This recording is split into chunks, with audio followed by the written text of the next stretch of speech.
Selamat sore, kawan-kawan enabler dimanapun kawan-kawan berada. Ya, kawan-kawan ini ada di Sumatera Utara, ada yang di Palembang, Riau, kemudian Sumatera Barat. Yang saya lupa kemarin sebutkan adalah dari Lampung, ya tadi protes. Kemudian ada Papua, ada Maluku, ada Alor, Kupang, ya, ada juga dari Makassar, dan banyak tempat lagi. Ada dari NTB juga. Ya, selamat sore semuanya. Hari ini adalah kelas yang terakhir untuk kelas Creative Enabler. Kita akan bahas satu keterampilan ya, yang wajib ya dikuasai oleh seorang enabler.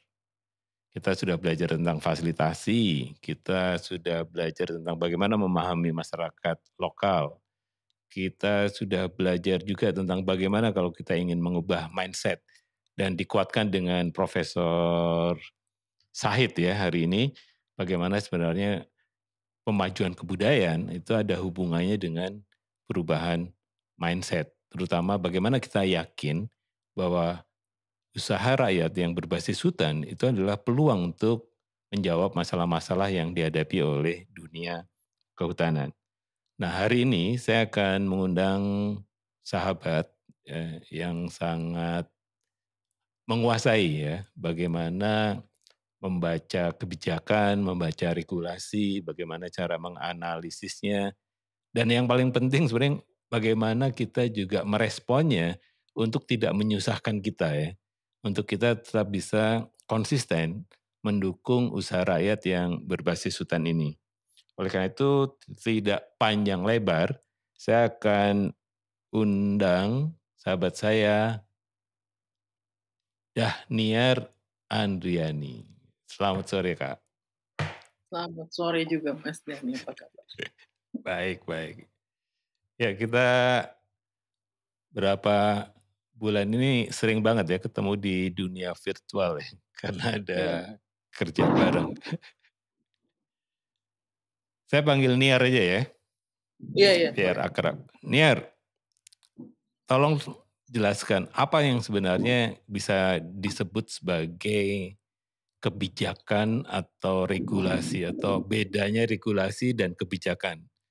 Kadang-kadang ada undang-undang, ada peraturan presiden, ada peraturan menteri dan sebagainya. Bisa nggak kita cerahkan apa sih ini sebenarnya?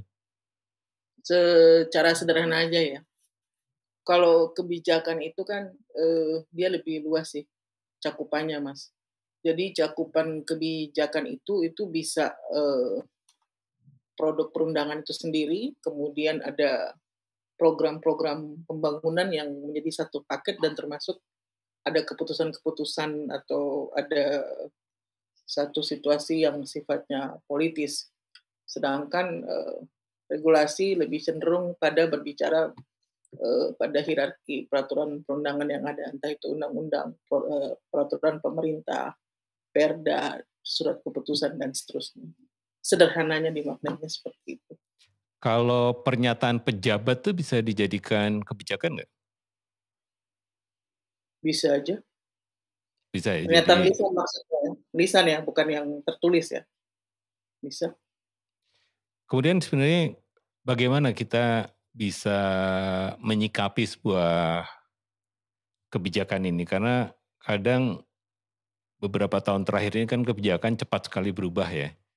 Nah, untuk kawan-kawan ASN ini kadang mengalami kesulitan gitu.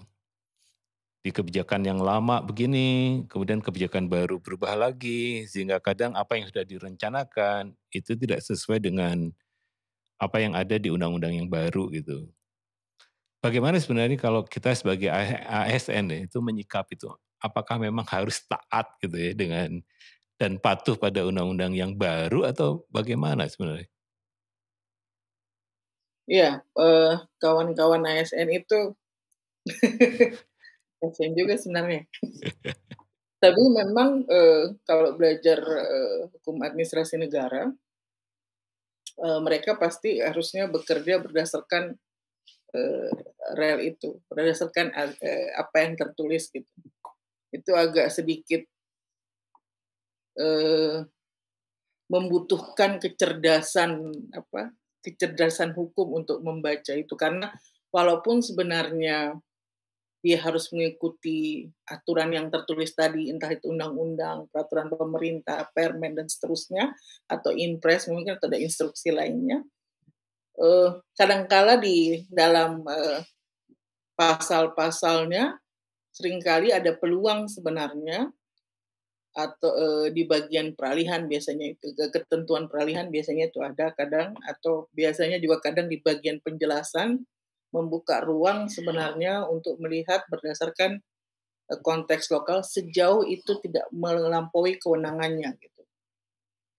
Jadi, dia tetap punya batasan, dia boleh melakukan, semacam terobosan asal tidak melampaui kewenangannya sebagai administrasi negara. Nah, kemarin sebenarnya ada satu penjelasan ya dari Nur Fauzi Rahman gitu, bahwa ASN yang di daerah nih, yang di lapangan itu kan sebenarnya sebagai pelaksana dari kebijakan itu, ya. Tapi kadang di lapangan, apa yang ada di kebijakan itu kan tidak manjur gitu, menyelesaikan masalah yang ada di lapangan kan. Nah, bagaimana caranya sebenarnya untuk kita berkreasi ya, atau berinovasi itu koridornya itu apa, Nier?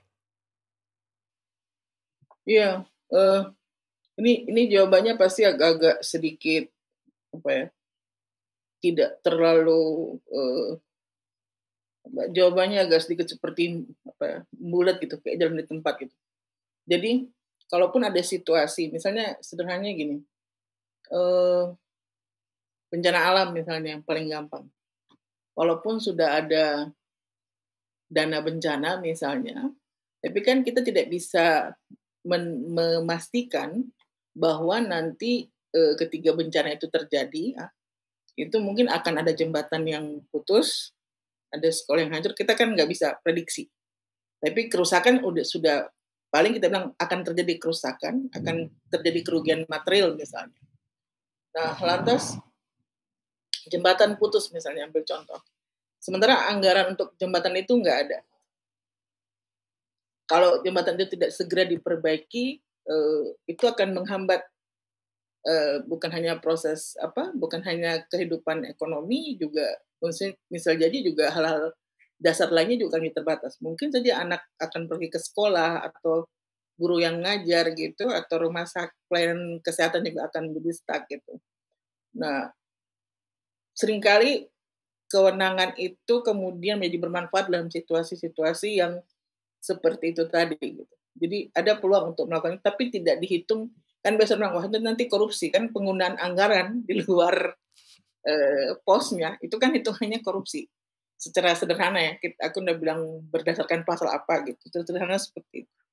Tapi untuk satu situasi yang memang itu menyangkut, kepentingan orang banyak dan memang memungkinkan, itu bisa saja dilakukan. Jadi mungkin saja yang tadinya anggarannya itu, mungkin untuk, misalnya pengadaan seragam seragam pegawai, mungkin bisa dialihkan untuk pembangunan jembatan, karena itu lebih lebih lebih penting. Tapi itu tadi yang saya bilang, kalau, ASN-nya kan dia harus taat tuh sama aturan, Mas, yang Mmm, tertulisnya A, dia kadang-kala harus itu, tapi dia juga harus cerdas melihat, apakah aturan itu ada peluang nggak di pasal-pasalnya yang tidak membuat juga dia terjebak dengan persoalan, dengan apa, kasus-kasus hukum, entah itu korupsi, dan sebagainya. Nah, jadi dia harus, melihatnya di situ. Jadi ada pasal, biasanya kan ada pasal-pasal peralihan tuh. Pasal peralihan itu kadangkala isinya, ya mungkin kalau tidak diatur di sini, masih menggunakan aturan lama. Atau kalau ada ini, bisa menggunakan aturan yang lain. Atau bisa juga mungkin kalau tidak di aturan dia, kalau misalnya dia orang, kehutanan misalnya, terus dia mau melihat tentang aturan tentang apa ya, pegawai negeri kepegawaian misalnya, dia bisa melihatkan aturan yang bukan dari, struktur dia gitu. Jadi, itu yang saya bilang itu tingkat kecerdasannya di situ. Karena dunia mereka itu kan sepertinya sudah ada kerangkengnya itu loh, Mas. Dia harus mainnya di situ. Boleh keluar, tapi jangan keluar dari frame itu. Sebenarnya Itu ada yang dalam konteks inovasi ya, itu itu boleh untuk nggak? di lapangan ya, aku ndak bilang misalnya levelnya, eee, menteri atau levelnya dirjen gitu ya, aku bilang misalnya orang-orang yang memang bekerja langsung di lapangan dan itu bersentuhan dengan, persoalan-persoalan masyarakat yang kadang kala mungkin dalam aturnya sendiri tidak ada gitu, tidak disebutkan secara jelas maksud saya. Sebenarnya kalau tidak ada aturan, itu apakah berarti boleh? Kalau dalam konteks regulasi gitu, misalnya tidak diatur, itu berarti boleh atau justru kita meminta ke atasan, harus ada aturan, itu bagaimana? Sebenarnya bisa sih kalau, lihat undang-undang nomor 30 ya, terus, ada ininya, apa namanya, ada revisinya di Undang-Undang 11 2001 yang CK itu, Undang 30 itu kan bicara, soal diskresi itu, Mas. Mhm. Nah, jadi diskresi itu memungkinkan hal-hal yang, apa namanya, yang ada pilihan misalnya, ada 4 hal yang diatur di situ, misalnya kalau ada pilihan mau pilih yang mana, itu butuh diskresi atau tindakan yang mana, atau misalnya tidak diatur, atau misalnya peraturan perundangannya tidak lengkap, atau adanya stuck gitu. Dalam satu proses itu ada stuck, maka, perlu melihat ke situ. Tapi, ada 2 pembatasannya itu tadi yang sempat saya sebutkan di awal, eee, ini bukan bahasa saya pakai bahasa Indonesianya aja karena kalau takut salah baca nih. Tindakan di luar kewenangan dan, perbuatan melawan hukum dari, si penguasa. Jadi dia tidak boleh melewati koridor itu. Jadi kalau misalnya di baju seragam, penting mana dengan bangun jembatan misalnya, anggarannya ya, Iya. misalnya, tentu kan orang akan berpikir, ya seragam masih bisa pakai yang lama mungkin. Tapi kalau jembatan itu kan fungsinya untuk, kepentingan orang banyak dan fungsi ASN sendiri kan sebagai pelayan masyarakat, harusnya itu yang, menjadi titik, tekan. Niar, kalau untuk kawan-kawan ya di daerah nih, artinya kan ini Mhm, ada kementerian, ada dirjen, ada mhm, direktur, ini kan kawan-kawan kan selevel di ya direktur dan juga ya eselon 2 atau eselon 3 gitu ya, untuk mhm, bisa melakukan berbagai kemungkinan inovasi, khususnya kan ini di kawan-kawan KPH, itu kalau menurut OCK kan perannya berubah ya, dari operator menjadi fasilitator gitu, ya dari mhm, pelaksana menjadi fasilitasi. Nah kadang mhm, ini menimbulkan semacam kegalauan ya, bahwa kalau mhm, dulu merasa bisa kontrol semuanya, sekarang kan mhm, kontrol dipegang mungkin ya pusat lagi, kemudian sebagian ada di pihak pengusaha, sebagian lagi sebenarnya haknya masyarakat juga dan sebagainya. Nah sebenarnya kalau kita ingin melakukan inovasi, yang paling aman tuh tadi tadi memahami kewenangannya dulu ya. Jadi kalau dia mau dilakukan inovasi asal ada di di kewenangannya itu oke gitu. mhm, mhm, Nah kalau misalnya sesuatu yang kemudian kadang nyerempet-nyerempet, eee, bahaya ya mhm, karena kok kalau yang ini boleh atau enggak ketika ada pertanyaan gitu kan, ada pertanyaan, "Ini boleh enggak?" Nah tadi yang saya ingatkan tadi, Oji ya itu cerita bahwa ada seorang ASN yang kemudian melihatnya malah ke atasnya misalnya. Apakah ke mhm, undang-undang dasar atau ke human right gitu ya. Prinsipnya mhm, saya sebenarnya melakukan ini, basisnya adalah justru undang-undang atau aturan yang lebih tinggi. mhm, Itu bisa mhm, nggak sebagai argumentasi pada saat kita melakukan inovasi? mhm, mhm, mhm. Iya, eee, kalau seperti itu aku ingat, satu contoh misalnya, kepala Balai Taman Nasional Lorelindo tahun mungkin awal 2000-an kali ya. Pak Waktu Banjar itu nggak? ya, dia kan waktu itu belum ada, tidak ada dikenal istilah kampung adat, hutan adat dalam prakteknya kan. Tapi kan kemudian dia membuat semacam MOU dengan apa, masyarakat adat Ngatatoro yang mengakui wilayah mereka, dan itu juga terjadi pada 2 kepemimpinan atau 3 kepemimpinan setelah dia juga, masih di tempat yang sama gitu. Dan itu kan belum ada tren putusan MK 35 gitu ya. Tapi kemudian mereka mengakui keberadaan masyarakat termasuk dengan wilayah dan praktek pengelolaannya gitu. Jadi itu ada itu, dia menggunakan juga Undang-Undang 41 dan sebagai dasar pertimbangannya tahun 1900 sorry, 1999 tentang kehutanan, menggunakan juga ketetapan MPR nomor 9 tahun 2001 tentang pengelolaan Sumber pemeranan daya. agraria dan pengelolaan Ya. sumber daya alam di dalamnya. Jadi kemudian menggunakan Undang-Undang 3999 tentang hak asasi manusia. Eee, itu yang pernah, pengalaman yang, dan tidak ada keberatan dari siapapun secara hukum, bahkan justru semakin menjamin, apa ya, kepastian hukum yang ada itu justru membantu si masyarakat adat dan pihak balai taman dalam menjaga kawasannya.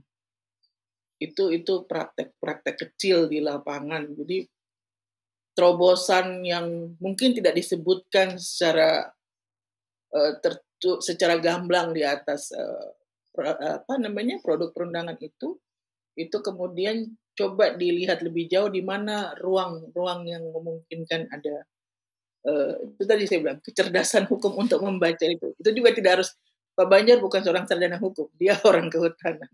Jadi sebenarnya semua orang bisa untuk. Oke, kalau ini bagian akhir nih. Lalu tips dan triknya bagaimana kalau kita ingin melakukan Oke, analisa kebijakan dan regulasi betul. supaya kalau saya di lapangan tuh pokoknya saya baca yang ini aja deh gitu atau saya menafsirkan yang ini supaya apa yang sedang saya lakukan toh untuk masyarakat adat, toh untuk masyarakat lokal, toh untuk kesejahteraan masyarakat di sekitar hutan. Mhm. Itu gimana ya cara membaca supaya kalau saya di lapangan tuh ada cara gampangnya gitu loh, Kak Iya, Niar. iya. Oke, satu lagi yang saya lupa sebutkan juga, biasanya di tempat tertentu ketika misalnya kayak terutama di apa ya, di balai biasanya, balai balai taman atau apa itu kadang kala kan juga suka bekerja ketika aturan itu tidak ada di dia ataupun mungkin aturannya tidak sampai kepada kondisi lapangan, mereka kan biasa pakai hukum adat, pakai, peradilan adat. Ada contoh lain, contoh lain itu ketika, eee wilayah taman nasional di beberapa bagiannya itu diambil, oleh satu unit koperasi, mohon maaf bekerja sama dengan, TNI pada wilayah itu, dan pihak ada oknum kejaksaan juga, ada oknum TNI di situ terlibat, dan ada kelompok tani mengelola secara ilegal. Balai taman itu menggunakan hukum adat malah. Jadi peradilan adat yang menyidangkan itu terjadi di Kabupaten Sigi. Udah lama sih kasusnya. Jadi sampai lembaga adat itu mendatangi, aku lupa itu, si oknum TNI-nya itu di apa ya, tapi yang kejaksaan di Kejaksaan Negeri. Jadi lembaga adat datang, kemudian memproses secara adat gitu. Dan mereka datang juga ke kampung di mana, apa namanya, kawasan itu yang sudah mereka kelola secara ilegal dengan menggunakan kelompok-kelompok tani dari desa tetangga gitu ya. Jadi, cukup cerdas juga, mesti cerdas seperti itu sepertinya kalau dia mau. Nah, kalau pertanyaannya situasi lapangan seperti apa? Situasi lapangan kan pasti berbeda, Mas. Tiap daerah itu pasti, ada karakteristik persoalannya. Eee, Pertama paling penting sebenarnya memahami dulu, karakter persoalan yang mereka hadapi itu seperti apa. Lantas bagaimana dengan, peranata yang ada di sana, karena kalau cuman mengandalkan kalau aku belajar dari kasus, eee pengelolaan lahan yang melibatkan oknum tadi, itu kan artinya ada peran sistem hukum lain gitu, yang ikut, bermain di situ. Jadi bukan semata-mata, hukum negara atau, hukum yang dilahirkan oleh, pemerintah dan DPR gitu, lembaga legislatif kita. Jadi lihat juga bagaimana peran, eee, lembaga-lembaga yang ada kalau dia di kampung-kampung misalnya, perlu dilihat sejauh mana kekuatannya, sejauh mana pengaruhnya, dan apakah itu tidak bertentangan sebenarnya dengan, eee eee, peraturan perundangan kita yang ada. Nah, kalau itu, terbuka ruangnya, sebenarnya pahami persoalan, ada sistem yang ada yang bisa melengkapi sistem hukum negara, itu bisa dipakai untuk bagaimana menjalankan aturan yang ada, sehingga dia tidak stuck ketika, "Oh, aturannya nggak ada." Itu kan sama saja kalau misalnya, eee, saya misalnya background-nya misalnya hukum administrasi negara gitu kan, terus tiba-tiba ada orang tanya kasus pencurian, terus saya bilang, "Mohon maaf, saya tidak tahu tentang hukum tentang pencurian itu," gitu. Jadi, eee, itu kan sepertinya ada beban moral ya, ada soal etika di situ. Nah, begitu juga kan pegawai negeri, apalagi kalau dia berhadapan langsung masyarakat, kan masyarakat pasti tidak mau tahu, "Ini Bapak orang kehutanan harusnya tahu semua urusan hutan," padahal belum tentu juga gitu kan. Ya itu sih maksudnya. Jadi pahami, kemudian lihat sistem hukum di samping, hukum, yang dia hukum positif itu sendiri gitu. Baru kemudian, lihat mana yang paling memungkinkan untuk, dilakukan. Jadi aku tidak bilang kalau pakai yang model balai, Lorelin itu akan efektif misalnya di Sumatera, bisa jadi lain gitu, konteks masyarakatnya mungkin lain. Jadi yang pertama sebenarnya pahamilah ya, masalah dan Iya, keunikan dari situasi lokalnya ya. iya harus pahami itu, Kemudian yang karena kedua itu akan membantu. kedua sebenarnya mencari peluang-peluang yang kompatibel ya dengan hukum yang ada gitu. Iya. Karena toh, hukum adat misalnya atau kebiasaan itu selama tidak bertentangan dengan, hukum positif yang ada, tidak bertentangan dengan, falsafah negara, HAM, dan sebagainya, itu juga bisa Kalau yang dipergunakan. ketiga apa tadi Niat, yang ketiga? Oh, lihat juga sih, aku kan bilang paham persoalan, kemudian lihat, peluang dari sistem hukum yang ada, Yang misalnya ada ya. perantaranya, kemudian ya hukum positif itu sendiri, hukum, dari pemerintah itu sendiri. Eee, Kayak tap MPR itu kan nomor 9 misalnya, itu kan sering kali juga dipakai ya. Walaupun itu sebenarnya kalau mau, ini tap MPR itu juga mesti diturunkan lagi ke dalam, undang-undang. Begitu juga dengan UU PA. UU PA atau yang namanya undang-undang pakai kata pokok, itu sebenarnya turunannya nggak langsung ke PP, Mas. Turunannya biasanya harus undang-undang Undang-undang lagi. dulu Tapi ya. kan tapi kan, kita sering lihat itu juga, biasa langsung dipakai juga gitu, selama itu, memang, dianggap membantu menyelesaikan persoalan yang Jadi juga sebenarnya melihat hukum positif ya, dari undang-undang yang bisa dari atas, yang sebenarnya bisa membantu ya, iya, memecahkan masalah yang dihadapi oleh para ASN ini kan. Bisa seperti iya, TAP MPR nomor 9 tadi itu yang sangat mendukung ya untuk hak-hak masyarakat lokal, masyarakat adat, dan sebagainya. Jadi kalau perlu sebenarnya cari ini ya, Niat ya, tipsnya itu mengumpulkan peraturan-peraturan atau kebijakan di atas yang kita tahu dia pro atau apa, menjamin hak-hak masyarakat lokal dan masyarakat adat. Dalam konteks ini kan sebenarnya bagaimana mengajak tadi kan masyarakat lokal atau iya, masyarakat adat untuk bisa apa, melakukan ya usaha gitu ya, berhubungan dengan pihak lain kan gitu. iya, dan Dan apalagi kalau tentang risiko gimana ya? Kalau ini kan sebenarnya kerja dengan masyarakat kan risikonya kecil. Sebenarnya nggak iya, kalau resiko itu pasti ada lah ya. Tapi, sependek yang saya lihat asalkan tidak terlalu apa ya, kan mengambil celah peluang lain itu juga kita harus mempertimbangkan konsekuensi hukumnya misalnya.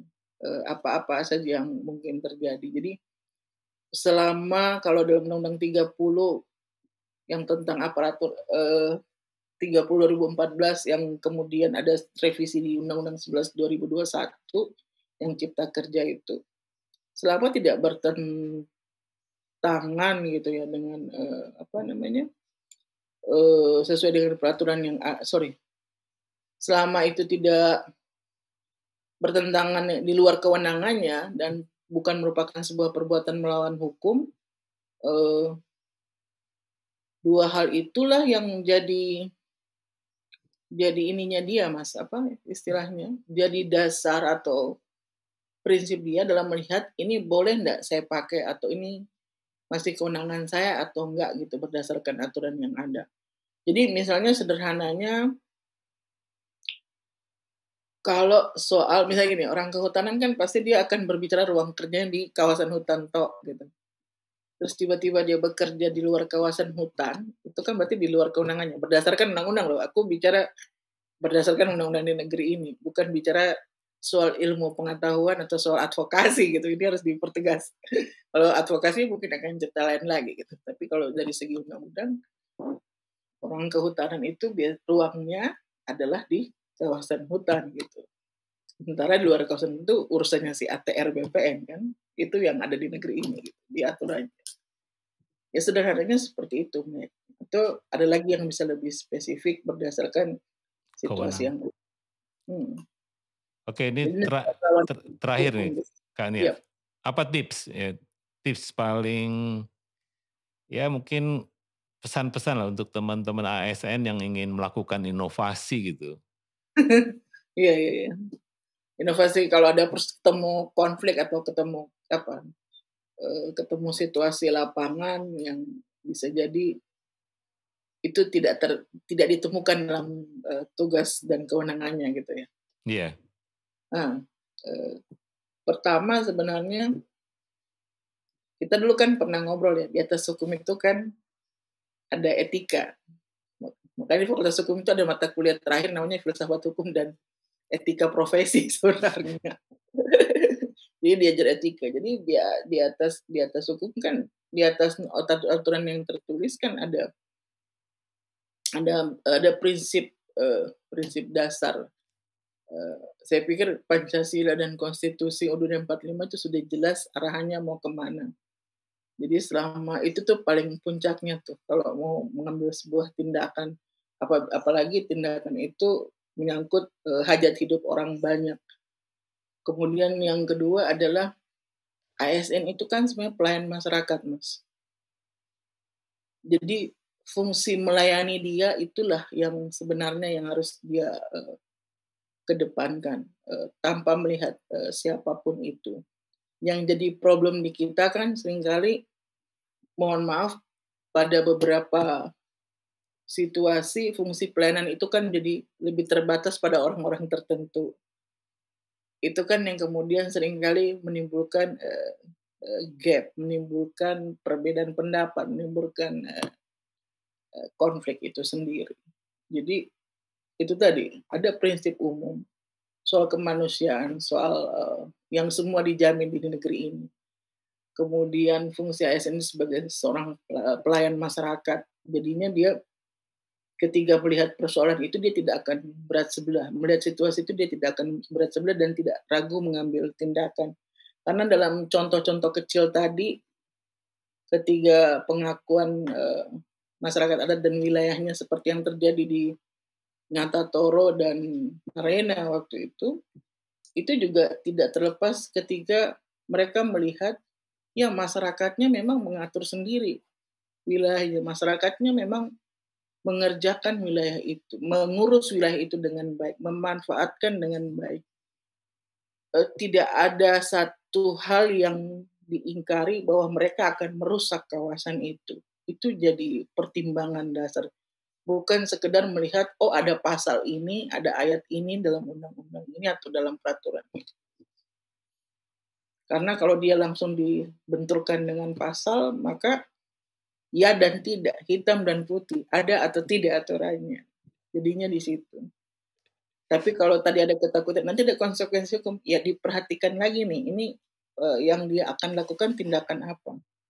Kalau melindungi orang misalnya memberikan apa ya, misalnya, oh mau terima pegawai negeri, terus nanti ada apa-apanya, ada notes-nya, ada catatan apa nih tolong diterima, itu tindakan nggak benar. Tapi kalau misalnya tadi itu aku kasih contoh, misalnya jembatan, nggak ada dananya tapi ini penting, terus ada uang pengadaan seragam, penting mana sih?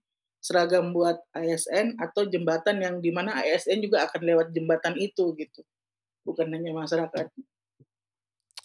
Oke, terima kasih Niar untuk kelas pendeknya ini. Mudah-mudahan kawan-kawan enabler ya bisa Iya, menangkap poin-poinnya tadi. Yang saya tangkap adalah kiatnya itu sebenarnya kita tahu betul ya tentang masalah yang kita hadapi dan kadang sifatnya kan spesifik jadi tidak bisa dijadikan general gitu. Kemudian yang kedua sebenarnya mencari apa alternatif ya dari hukum-hukum yang berlaku tadi. Salah satunya misalnya hukum masyarakat, hukum adat tadi ya, hukum yang dianut oleh masyarakat adat yang terbukti bahwa lebih manjur dari yang ada di undang-undang gitu misalnya. iya, Ya, dan yang ketiga adalah tadi terus menerus sebenarnya mengacu pada hukum positif yang itu menjadi pegangannya para ASN dan tadi yang saya suka adalah bahwa di atas hukum itu kan ada etika ya, ada iya, kemanusiaan, ada hak asasi manusia dan sebagainya itu yang harusnya menjadi pegangan pada saat kita memutuskan inovasi-inovasi yang akan dilakukan oleh kawan-kawan sekalian. Jadi terima kasih Nir untuk sore terima yang kasih, pendek ini. Saya masih kita pasti harus ketemu lagi untuk pekerjaan yang belum kita tuntaskan. terima kasih, semoga ada gunanya, Mas. Terima kasih terima kasih.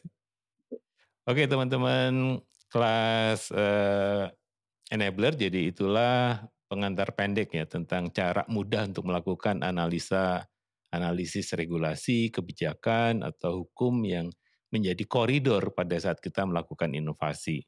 Dan jangan pernah takut untuk melakukan inovasi karena kita sebenarnya ingin menjawab masalah-masalah yang ada di lapangan kan.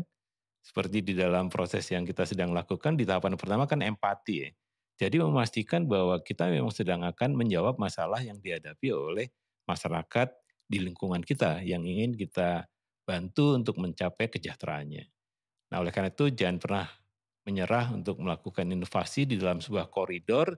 Kalau koridornya tertutup tadi masih bisa naik ke tingkat yang lebih atas tentang etika dan sebagainya atau bahkan lari ke samping ke horizontal tentang hukum-hukum yang berlaku di masyarakat yang terbukti mampu menyejahterakan masyarakat di sekitar dudukan.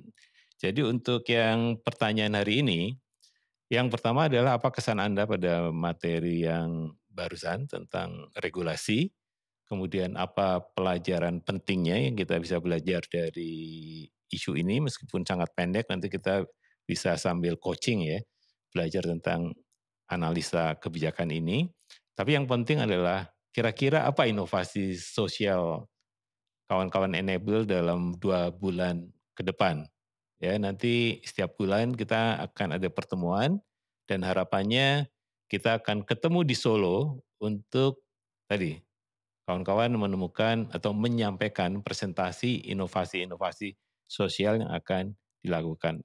Sampai jumpa di Solo.